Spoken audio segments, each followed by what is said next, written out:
আমরা শিখে যাব সূরার নাম ফাতিহা। এর ভিতরে কি রাখছে রব্বুল আলামিন? বলুন, আমাদের জানতে মনে চাই কি চায় না? আরো জোরে বলেন। আল্লাহ যদি আমাকে জ্ঞান করে দেন, আপনাদের এমন কিছু তথ্য জানায় দিব।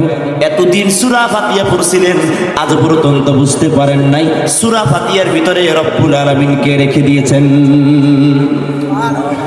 এমন কিছু রোগ আছে যা বান্দার কোন ডাক্তারের ট্রিটমেন্ট দ্বারা সারে না, কোন কবিরাজি বিদ্যায় সারে না, কোন গণক সহ কবিরাজ সহ যারা আছে গণকের কাছে যাওয়া তো হারাম। কোন ডাক্তার সারতে পারে না, কবিরাজ সারতে পারে না, এলোপেতে ক্ষমপতি কোনো তাই সারে না। আল্লাহর বান্দা ইয়াকিন আর বিশ্বাস নিয়া আল্লাহর দেওয়া কালামুল্লাহ শরীফের প্রথম সূরা, সূরার নাম ফাতিহা। এই সূরা ফাতিহা যদি আল্লাহর বান্দা সকালবেলা ফজরের নামাজ পড়ে এক নিয়াত করি, আল্লাহর বান্দা যদি ঘুম থেকে জাগ্রত হয়ে বিসমিল্লাহর সহিত 40 বার তেলাওয়াত করে গো, 40 বার তেলাওয়াত করে একটা পানিতে পেয়ালায় ফুৎকার দিবে, দম দিবে, ফু দিবে, 40টা ফু দিয়া বান্দা পান করবেন। প্রত্যেক দিন এরকম করবে, একটা না 40 দিন যদি কোনো আল্লাহর বান্দা এই আমলটা করতে পারে, মারাত্মক ব্যাধি আর রোগ থেকে মুক্ত করবেন যিনি, আপনার আমার রব হলেন তিনি। সূরা ফাতিহা এর ভাব, এর ওজন, এর গভীরতা, এর বিশালতা যদি মুসলমান জানতো, সূরা ফাতিহা নিয়ে সারা দিন পড়ে থাকতো। সুবহানাল্লাহ বলেন। সূরা ফাতিহা হলো জন্মের পর থেকে শুনে আসছি, আসি নাই? বলেন তো আজ পর্যন্ত কোন মুসল্লি কি বলছে একদম সূরা ফাতিহা চলবে না? বলছে না। এক এক ইমামের কণ্ঠে এক এক তেলাওয়াত শুনতে বড় ভাল লাগে, কথা বলে না? যার কণ্ঠ যত সুন্দর, তেলাওয়াত তত সুন্দর, আল্লাহর কালাম সূরা ফাতিহা শুনতে বড় ভাল লাগে। একটা গান যদি ভাইরাল হয় 1 মাস 2 মাস 3 মাস, এরপর ওই গান আর ভাল লাগে না। একটা কবিতা শুনতে ভাল লাগে না, এক গজল বারবার শুনতে ভাল লাগে না। কিন্তু কোরআন এমন হিকমতের কিতাব, এমন মুজিজার কিতাব, এমন দামি কিতাব, যে কোরআনের সূরা ফাতিহা জন্মের পর থেকে 70 80 100 বছর পর্যন্ত আল্লাহর বান্দা শুনতেছে। 1500 বছর পরে জমিনে চলছে, আজও পর্যন্ত এর নূর, এর মুজিজা, এর মায়া, এর শ্রুতি মধুর কখনো তিক্ত হয় না। সুবহানাল্লাহ বলে। সূরা ফাতিহার নাম শুধু সূরা ফাতিহা নয়, এর আরো অসংখ্য অগণিত নাম আছে, হাতে গোনা কয়েকটি না।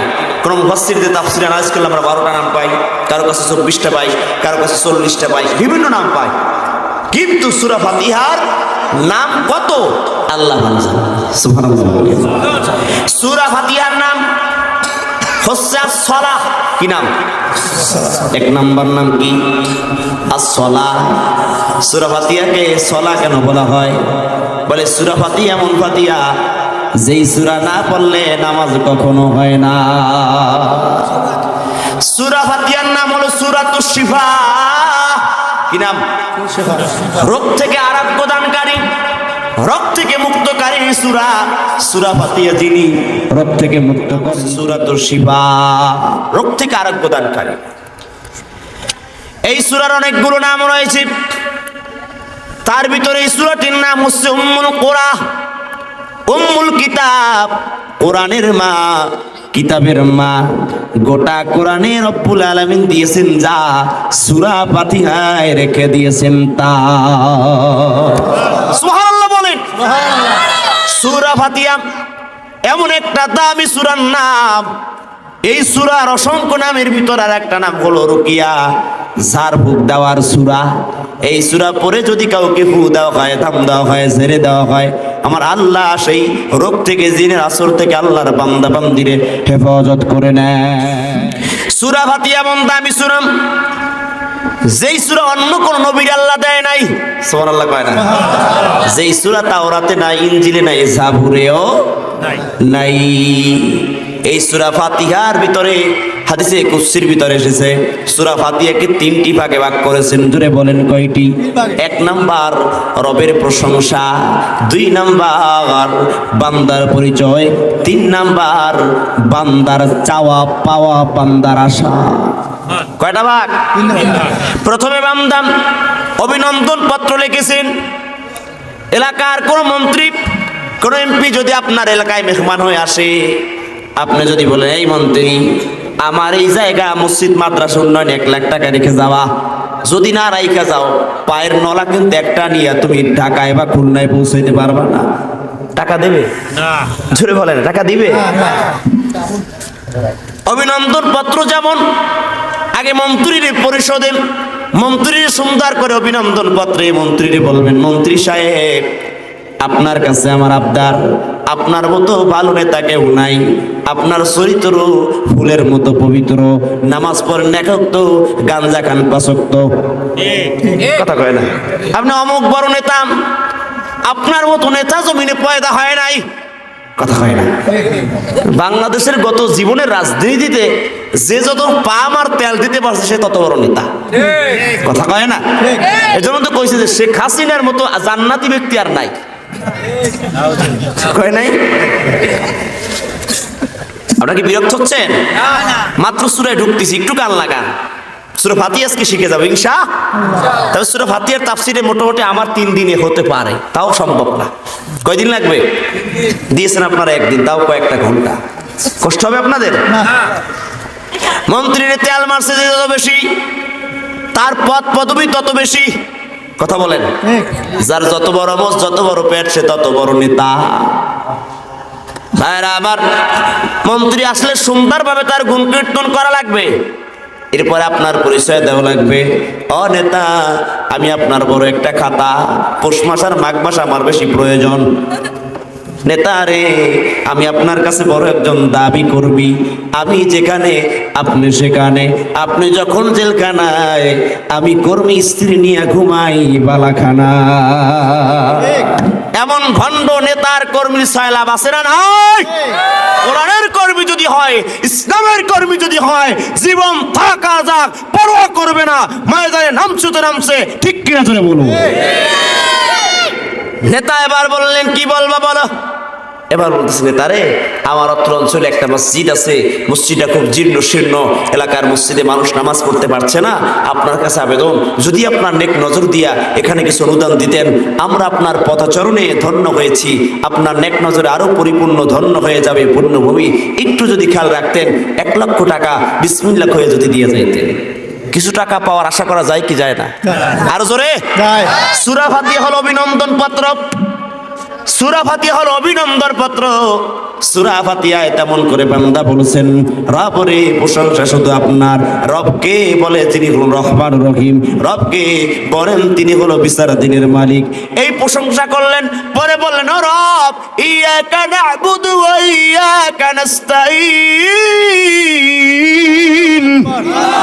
আপনার ইবাদত করি, আপনার কাছে সাহায্য চাই। কি সাহায্য চাও? রবের কাছে বান্দে বড় অভিনন্দন পত্র লিখছেন, ইহদিনাস সিরাতাল মুস্তাকিম,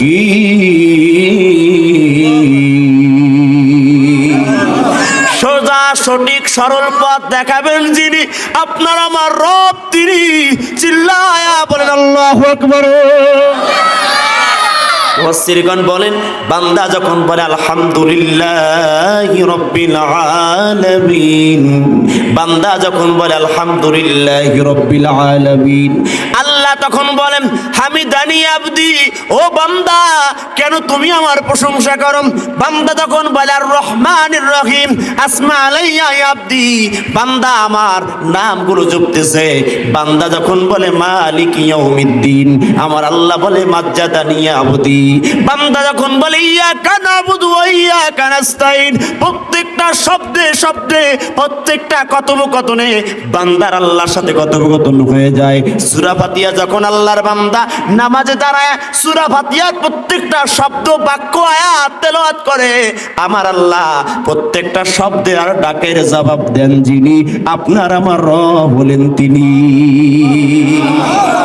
সূরা ফাতিহা যখন বান্দা তেলাওয়াত করে, আল্লাহর মাঝে আর বান্দার মাঝে কোনো হিজাব থাকে না, পর্দা থাকে না, আল্লাহর বান্দার মাঝে কোনো অন্তরাল থাকে না। সুবহানাল্লাহ বলেন না?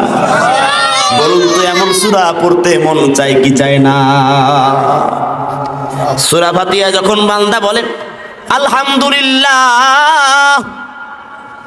যখন বান্দা বলে আলহামদু, আল্লাহ বলে লিমানিল হামদ, কার প্রশংসা করো? বান্দা তখন বলে লিল্লাহি রাব্বিল আলামিন। আল্লাহু আকবার বলে। প্রশংসা কার? প্রশংসা করবেন কার? আল্লাহ বলে বান্দারা প্রশংসা হবে আমি আল্লাহর। আমি আল্লাহর প্রশংসা করবে যারা জান্নাতের প্রথম সারিতে দাঁড়ায় যাবে তারা।